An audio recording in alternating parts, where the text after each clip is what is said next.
Hello guys, আমি Deep and welcome back to my channel Deep exclusive. So এখন আমি এই ভিডিওর মধ্যে কথা বলবো দেবদাকে নিয়ে এবং তার আপকামিং প্রজেক্ট খাদানকে নিয়ে, যে প্রজেক্টটাকে নিয়ে আমাদের একটা হিউজ লেভেলে কিন্তু বস এক্সপেকটেশন আছে যে দেবদার অ্যাটলিস্ট মাস কমার্শিয়াল কামব্যাক কিন্তু এই খাদান দিয়েই কিন্তু হবে। সো এই লেভেলের আমাদের কিন্তু একটা মোটামুটি এক্সপেকটেশন আছে এবং এটার যে স্পিডে শুটিং চলছে এটার মোটামুটি কিন্তু সেকেন্ড স্কেডিউল কিন্তু মোটামুটি কমপ্লিট। এবারে হয়তো আর একটা স্কেডিউল হয়তো এটার বাকি আছে, সেটা হয়ে গেলে কিন্তু খাদান কিন্তু সম্ভবত পুরোপুরি র্যাপ আপ হয়ে যাবে। এবারে দেখা যাক এই যে থার্ড যে স্কেডিউলটা ওটা কবে থেকে স্টার্ট হয়।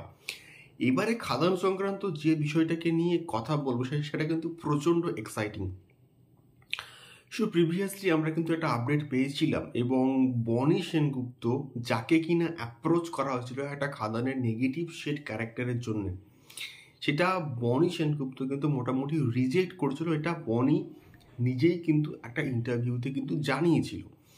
তো এটা মোটামুটি কনফার্ম ছিল যে বনিকে এই রোলটা অ্যাপ্রোচ করা হয়েছিল, বাট বনি এটাকে রিজেক্ট করে দিয়েছিল।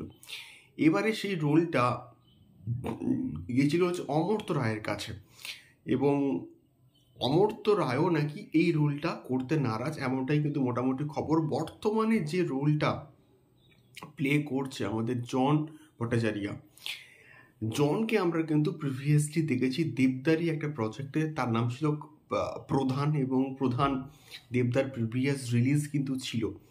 তো সেক্ষেত্রে জনের ওই পার্টিকুলার ছোট্ট একটা চরিত্র কিন্তু প্রচণ্ড ইম্পর্টেন্স কিন্তু রেখেছিল।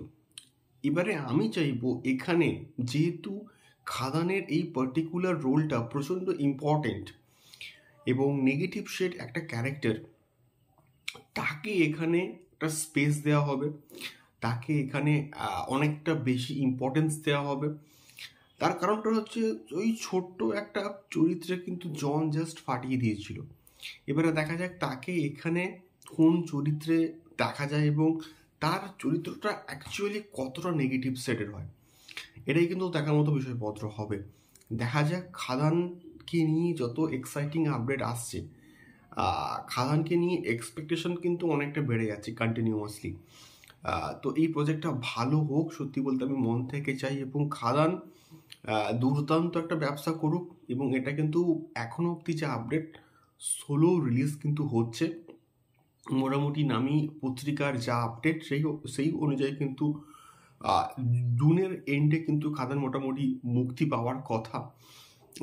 একটা ভালো সময় মুক্তি, তার কারণ ভোট কিন্তু মোটামুটি শেষ হয়ে যাবে, তারপরেই খাদান মুক্তি পাবে।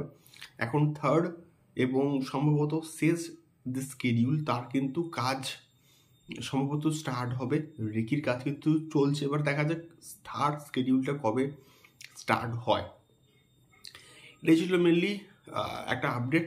তোমাদের কি মতামত আমাকে অবশ্যই কিন্তু কমেন্ট করে শেয়ার করতে পারো। দেখা হচ্ছে পরবর্তী ভিডিওতে। টাটা।